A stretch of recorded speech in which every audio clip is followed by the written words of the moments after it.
So tonight, what we want to do again is we want to read this great passage, and Michelle's going to take us through. Let's look at this first great miracle that we read about in the Gospel of John. So, Michelle, take us away. All right. I do want to point out that in nearly every context in the Gospel of John, not necessarily every chapter, but nearly every context, water does play some type of role. When you're reading through the Gospel, take note of that because I think it's very important. We know water is symbolic of cleansing and refreshing and new life. So it's only natural that water would have a part in Jesus' first sign. So let's read it here in John chapter 2. On the third day, there was a wedding at Cana in Galilee, and the mother of Jesus was there. Jesus also was invited to the wedding with his disciples. When the wine ran out, the mother of Jesus said to him, "They have no wine." And Jesus said to her, "Woman, what does this have to do with me? My hour has not yet come." His mother said to the servants, "Do whatever he tells you." Now there were 6 stone water jars there for the Jewish rites of purification, each holding 20 or 30 gallons. Jesus said to the servants, "Fill the jars with water." And they filled them up to the brim. And he said to them, "Now draw some out and take it to the master of the feast." So they took it. When the master of the feast tasted the water now become wine and did not know where it came from, though the servants who had drawn the water knew, the master of the feast called the bridegroom and said to him, "Everyone serves the good wine first, and when people have drunk freely, then the poor wine. But you have kept the good wine until now." This, the first of his signs, Jesus did at Cana in Galilee and manifested his glory, and his disciples believed in him. After this, he went down to Capernaum with his mother and his brothers and his disciples, and they stayed there for a few days. So in verse 1, we are told that this happened on the third day. And we have been following these days all the way from chapter 1. And now here we have the culmination of our 7 days that we have spoken about so much, those 7 days that mirror creation week. And it ends with Jesus' first miracle, and it is a creative miracle. And so when Jesus told Nathanael, "You will see greater things than these," Nathanael didn't have to wait very long, did he? Because here Jesus is doing this great, extraordinary miracle. We see that the way this miracle plays out is a little bit similar to what we find several other places in the Gospel of John. In chapter 7, his brothers ask him if he's going to attend Sukkot in Jerusalem, and you can read about that. And then also in chapter 11, when he heals Lazarus, but he took his time to get there, Jesus is asked to do something, and at first it might appear that maybe he won't intervene. And then at the end of the story, he has the final word, and he does what is requested, but in his own timing. He does it in his own timing. And so, too, here, when you're first reading the story, you wonder, what is he going to do? But he ends up doing it. I think that gives us hope today, that just because we don't always get what we pray for immediately, so to speak, right then and there, that very moment, if it is God's will, nothing can thwart his will. He is going to see that his will is accomplished in his own timing. And we know that Jesus never did a sign for some show. Never did he do that, but in his own timing and for the glory of God. And so we see that Jesus accomplishes a great miracle. And I think it's very significant that this first sign was done right here in Cana of Galilee. Remember that great prophecy in Isaiah chapter 9, verses 1 and 2, where it talks about the land of Zebulun and the land of Naphtali. In the later time, he will make glorious the way of the sea, the land beyond the Jordan, Galilee of the nations. It says, the people who walked in darkness have seen a great light. Cana is in that very area.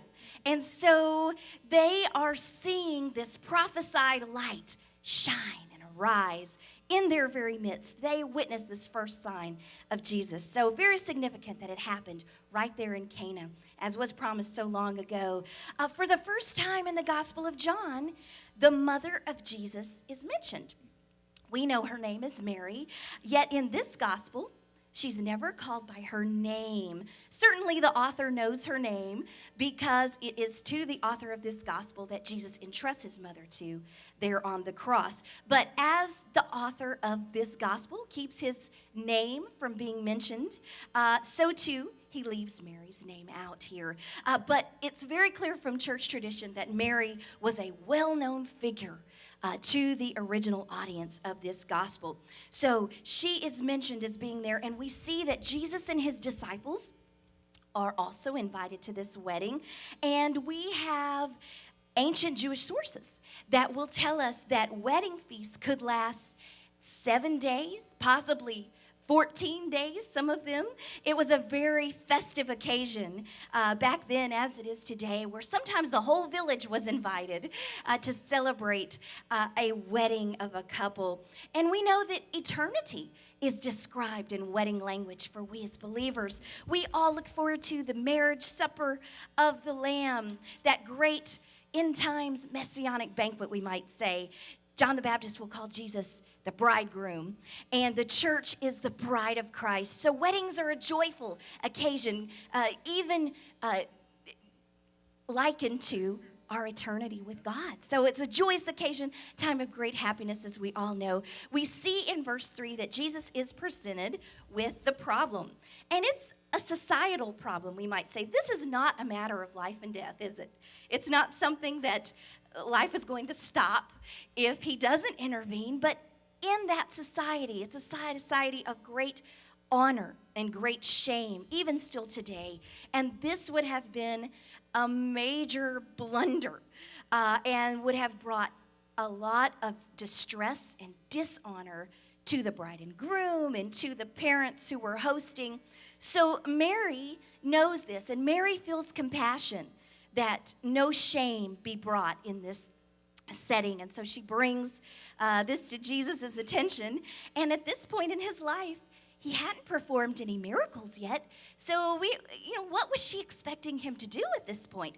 Of course, we know that she knew who he really was. But what was she expecting?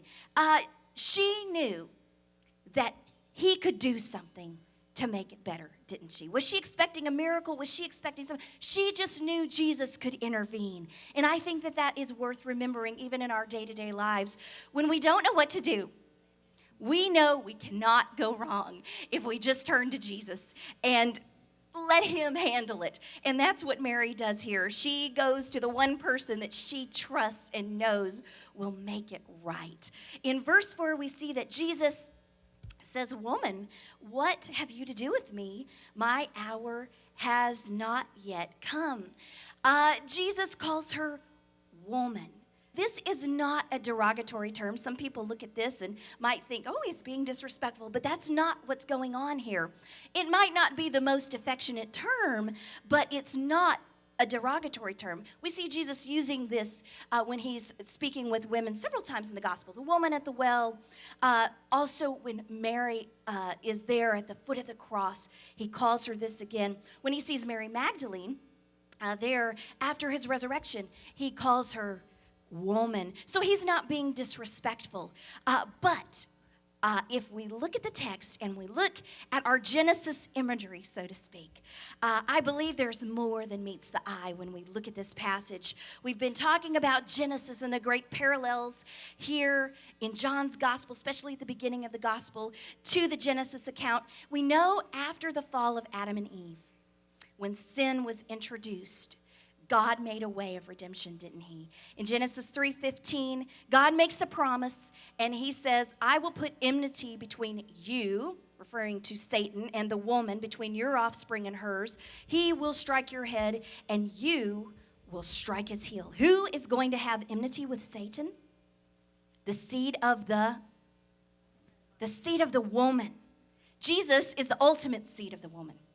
He is the ultimate seed that defeats Satan. He defeats Satan. So many scholars will look at this passage and believe that the language here that he's using when he refers to her as a woman is also alluding back to that very first messianic promise all the way back in Genesis 3:15, drawing back to God's first promise of a deliverer through the seed of the woman. So I think that's beautiful imagery there. Jesus says, my hour or my time has not yet come. He's fully in control here. We see references to Jesus' hour all throughout the Gospel of John. We see a reference to his hour that has not yet come when we read John chapter 7, John chapter 8. Nobody can lay a hand on him. Why? Because his hour had not yet come. Nothing was going to thwart God's plan. But as Jesus nears his arrest, in John chapter 12 and in John chapter 13, it clearly states that his hour has come. And even in John chapter 17, Jesus will pray and he will say, Father, the hour has come. Glorify your Son. So we see this progression of this theme of the hour in the Gospel of John. We see that Jesus is fully in control. He knows that for a measure, that hour, so to speak, has not yet come. But in verse 5, Mary displays complete trust, we see. And I think there's a great lesson in the words that she uses here. Do whatever he tells you. She tells the servants, whatever he tells you to do, do. We can't go wrong when we follow Jesus' orders, can we? If we'll just do what he tells us to do, we can't go wrong. Did she know he was going to perform a miracle? We don't know. But she trusted whatever he did. And I would say the same holds true today. We need to trust and do whatever he tells us to do. We see a mention of water pots here, and we are told they were used for the Jewish purification rites.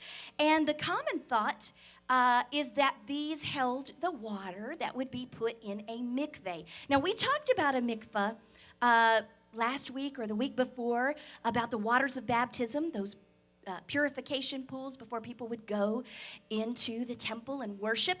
But very religious people, we know from archaeological finds that some people, if they were wealthy enough, they might even have one of these in their own home, kind of like our baptismal today, one of these mikveh. Other people think that maybe this water was for the ritual cleansing of people's hands. We don't know exactly, but we are given the clue here that these people were religious. They were religious. We'll be told later that Nathanael from chapter 1 is from Cana. And we know that he is quite religious, and it would appear that the community prided itself on being a godly village compared to others. After all, he was the one that maybe looked down a little bit on Nazareth. So the community as a whole was a religious community. And these water jars, they have actually found in archaeological finds in the land of Israel, water jars that match the description of these water jars. And they held the same amount of water, and they weighed about 200 pounds, each one of them, when they were full. So 120 to 150 gallons. If there were 6 water pots, then about 1,200 pounds, perhaps, of water. That's a lot of water that Jesus will turn into the juice there. And so we see that an amazing miracle is going to occur, right? Something that you've never heard or seen of. The steward, when this happens, is absolutely amazed. And he doesn't know. We're told that the servants know and the disciples know, but the steward doesn't know. He thinks the hosts have been holding out since the beginning of the feast. Because usually when you start a banquet, as he'll say here, when you start a banquet, you're going to serve the best first when the taste buds are more sensitive. You're more apt to, have better taste buds at the beginning. But as the celebration or as the meal goes on, you don't notice a lack of quality quite so much as you would right at the beginning, right? And so most were not aware, it would appear, here at this wedding, most may not have been aware of the great miracle that happened. But his disciples knew. And again, the servants knew that a great miracle had occurred. We know that Jesus could have just spoken to those pots and put the juice in there. We know that he could have done that, even if they had been empty. But he chose to have the servants fill those jars up with water and then change that water. Isn't that amazing? Isn't that amazing? And we could look at this and say, why water into wine? There are so many theories on this. But there is something that is very, very important that I think bears looking at that we should not overlook.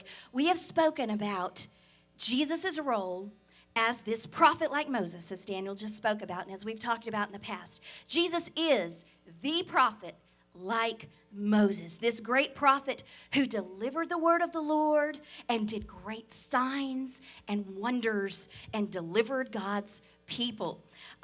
We see Jesus performing many miracles, and we call a lot of these miracles Moses miracles. When we say Moses miracles, we can think of manna in the desert. We think of walking on the water, like passing through the Red Sea. We think of cleansing the leper, and I think that we should also include this sign as well, because what was the first plague in Egypt according to Exodus chapter 7? The water turned into blood.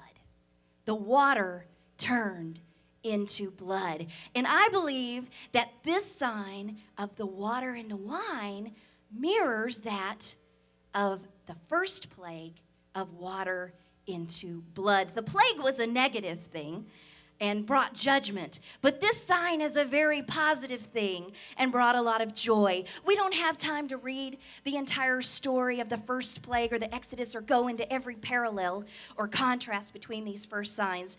But do notice a few things here that for both, the waters were sacred. The waters of the Nile were very sacred to the Egyptian people. And then we see here that the waters in the pot were used for purification.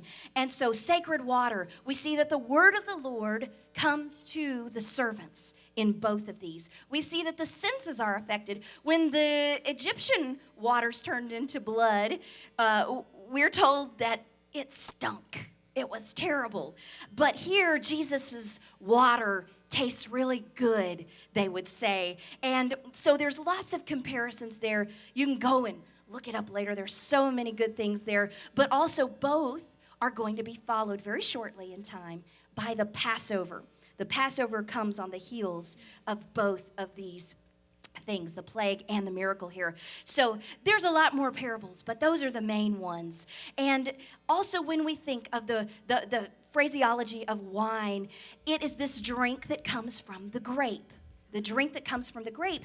And it is called, in the scriptures, the blood of grapes. The blood of grapes. In Genesis 49:11, it's called the blood of grapes. Deuteronomy 32, verse 14, it's called the blood of grapes. And of course, Jesus is going to make an allusion to wine being compared to his blood at the Last Supper. So there's a comparison between wine and blood in the Bible, with wine being called the blood of grapes. And so we see a great connection here between water turned into blood and water turned into the blood of grapes. And so when we see that Jesus has performed this miraculous work, the book of John will say this, the first of his signs Jesus did. Signs. He uses the terminology sign, semeion in Greek, rather than the word usually translated miracle,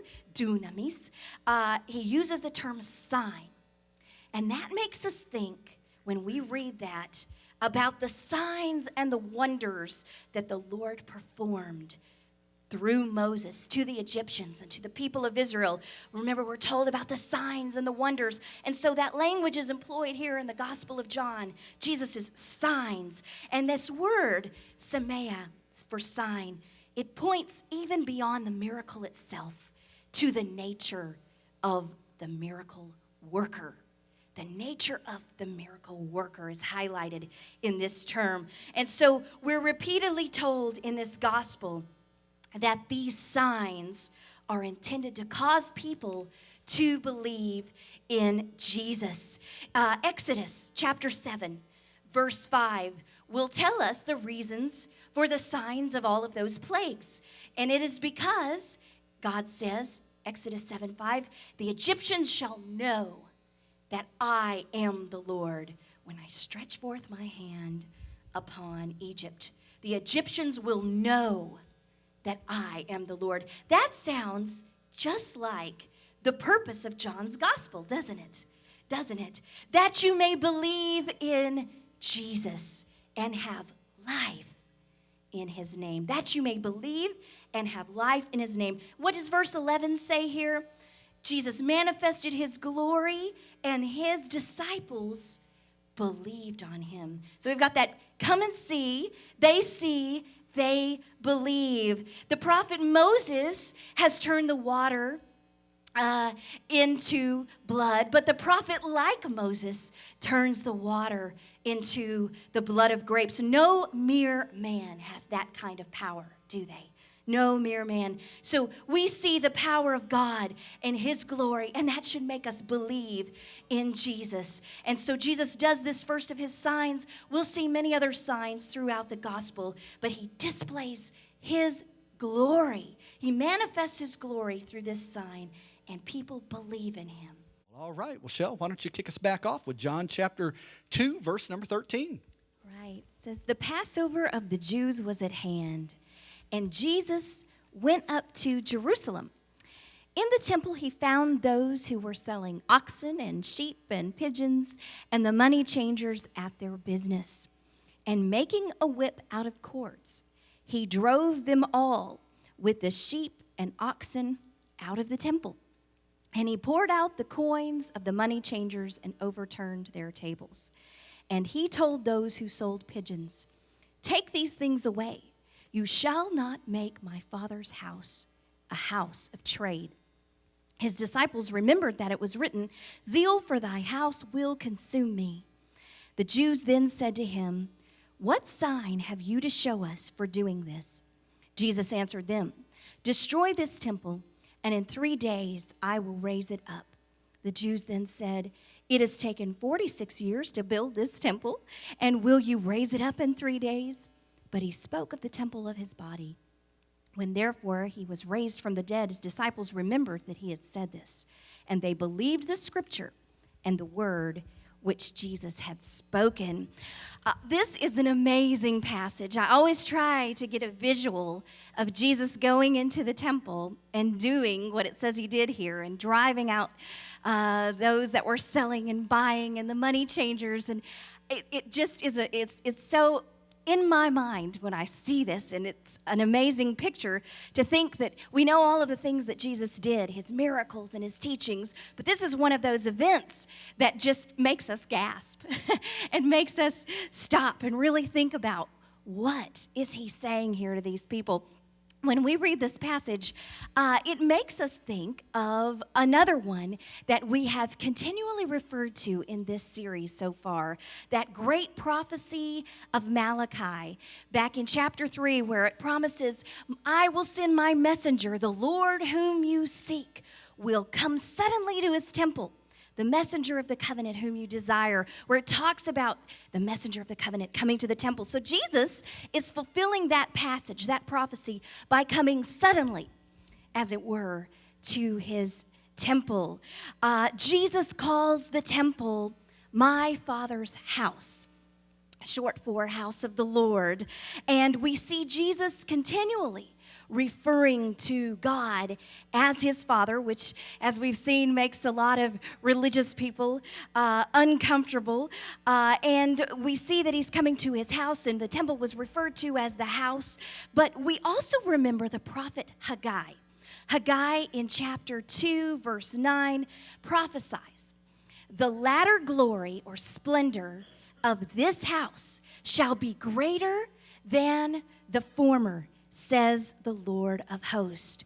The latter glory of this house, talking about the temple, shall be greater than the former. So this is fulfilled right here because Jesus the Messiah came to the temple or to this house. There could be no glory that could compare to Jesus himself coming to this temple. And so we see Jesus coming and taking charge here. He's coming to his house, so to speak, and he is cleaning that house. He is purposely putting himself at odds with the religious establishment that is corrupt at that time. Right there at the beginning of his ministry, He is cleaning house. And so in our last session, we talked about Jesus' first sign when he turned the water into the blood of grapes. And it harkens our mind back to the very first plague with Moses and the Egyptians when the water became blood. And that first plague, of course, we know there were 10 of them, but the plagues were followed very shortly by that great event, the Passover. And so Jesus' first sign is followed very shortly by the Passover, the very first Passover of his public ministry. And I like to think of this event as his grand debut to the nation of Israel as a whole. This is the first time that many people in Israel will have heard of Jesus. This is the very first time that they would see him with their eyes, many of them. And what a debut he gives. He is cleaning his Father's house. We do know that this is the time of the Passover, and it's an exciting time in the history of Israel. We know that God commanded all adult Jewish males to attend the Passover every year at the place that he would choose, and that ended up being Jerusalem. And there were actually 3 feasts that the Lord commanded all the Jewish males, all adult Jewish males, to attend in Jerusalem. It was the Passover, it was Pentecost, and it was Tabernacles. So this is the first of those 3 feasts. And the Gospel of Luke is going to tell us that Jesus went up to these feasts, and as he was being raised, his family, it was their custom to go up to these feasts, and the boy Jesus would go along with them. So from a very early age, Jesus has been going back and forth from the Galilee to Jerusalem several times a year to worship the Lord. And so this is a time of great rejoicing for the people of Israel. Passover and the Feast of Unleavened Bread, if you count the day of Passover and the 7 days of unleavened bread, you've got 8 days of great celebration in the land of Israel, a huge holiday. And this commemorated their deliverance from Egypt, their freedom from bondage. And every year, from generation to generation, even still today, Passover is celebrated in the land of Israel to remember this monumental event. I'm free is the theme of this event.